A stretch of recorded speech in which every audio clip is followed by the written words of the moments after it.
최근 북한이 비무장지대 일대에서 무장력을 대폭 강화시키고 있습니다. 국방부는 정전협정 위반으로 보고 있는데요. 직접 들어보시죠.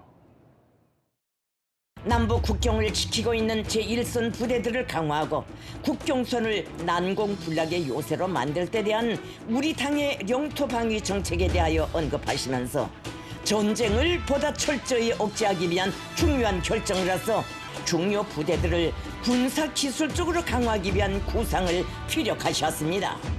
국방부는 북한군의 MDL 일대 장애물 설치를 명백한 정전협정에 따라 설치된 완충지대를 무력화하는 위법 행위로 인식을 하고 있습니다.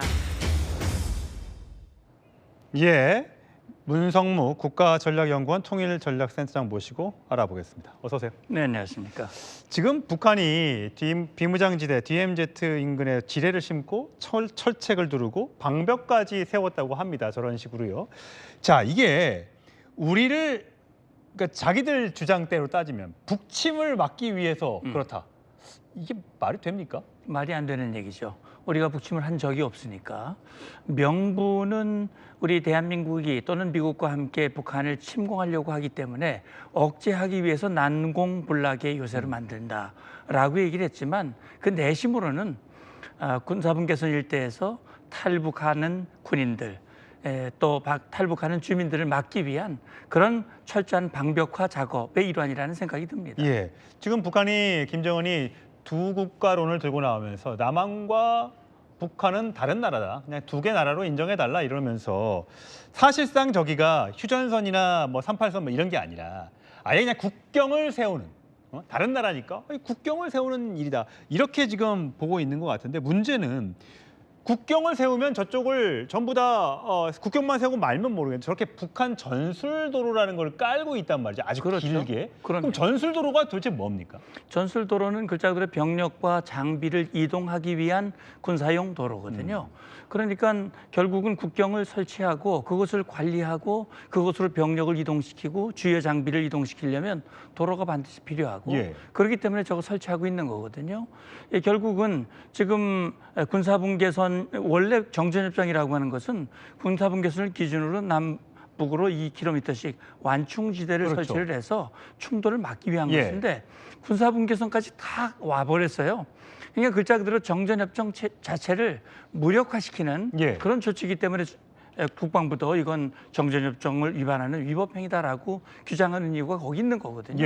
저는 이런 생각을 합니다. 60년대 베를린 장벽 기억하십니까?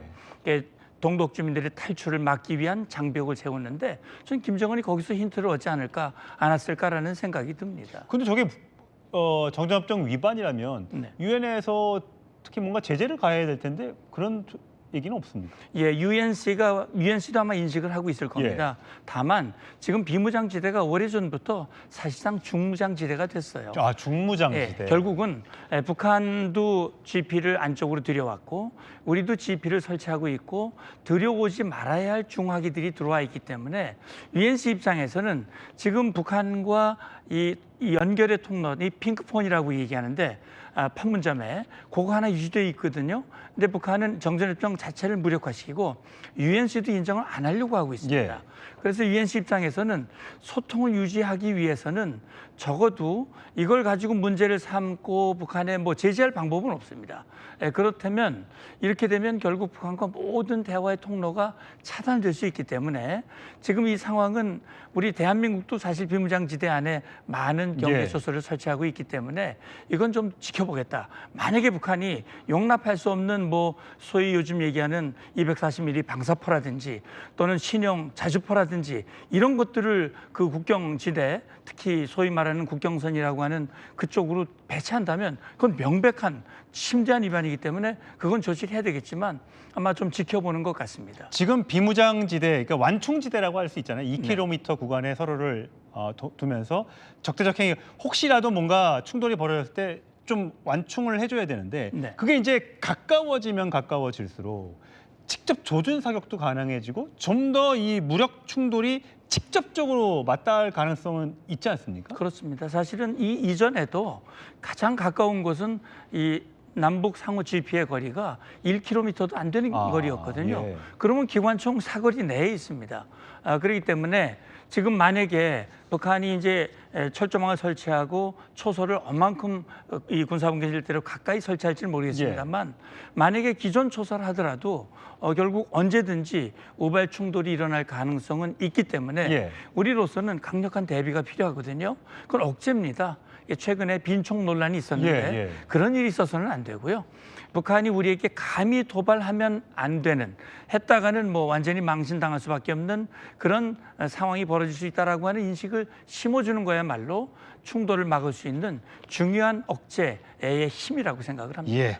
지금까지 문성무 국가전략연구원 통일전략센터장과 함께 북한 관련 이야기 나눠봤습니다. 고맙습니다. 감사합니다. 예, 저는 1분 뒤에 돌아옵니다. 자, 핫피플 함께하고 있는데 뉴스 속보가 들어왔습니다. 속보 전해드리겠습니다. 북한이 조금 전 탄도미사일을 발사했습니다. 요즘 북한이 계속해서 탄도미사일 발사 도발을 이어가고 있습니다. 엿새 만에 도발이고요. 올 들어 11번째 미사일 발사 도발입니다. 17일 시작된 한미연합 연습 앞에 북한이 무력 시위를 한 것으로 지금 해석이 되고 있고요. 합참에 따르면 북한의 탄도미사일이 700km 이상 비행을 했다라는 거면 탄도미사일의 사이즈는 꽤 큰 사이즈로 보입니다. 우리 국가안보실에서 긴급안보회의를 열고 북한의 도발을 즉각 중단할 것을 촉구하기도 했습니다. 다시 한번 뉴스 속보 전해드립니다. 북한이 조금 전 원산에서, 강원도 원산이군요, 동해상으로 탄도미사일을 발사했으니까 700km 정도 갔다는 거죠. 자, 그러면 그 동해로 간 700km의 궤적을 그대로 방향만 한반도로 바꾸면 한반도 전역이 다 사실은 저 북한 탄도미사일의 범위, 타격 범위 안에 들어옵니다. 그러니까 우리나라를 명백히 겨눈 탄도미사일 도발을 한 겁니다. 자, 지금 국가안보실 입장까지 나왔는데 또 그런 말 갑자기 그 뉴스 좀 여쭤볼 수밖에 없을 것 같은데, 정혁진 변호사님, 최근 정동영 통일부 장관이 업무 보고했잖아요. 대통령도 부정적인 말씀하셨어요. 지금 북한이 이러고 있는데 조선민주주의인민공화국으로 우리가 부르자. 북한이라는 용어 말고.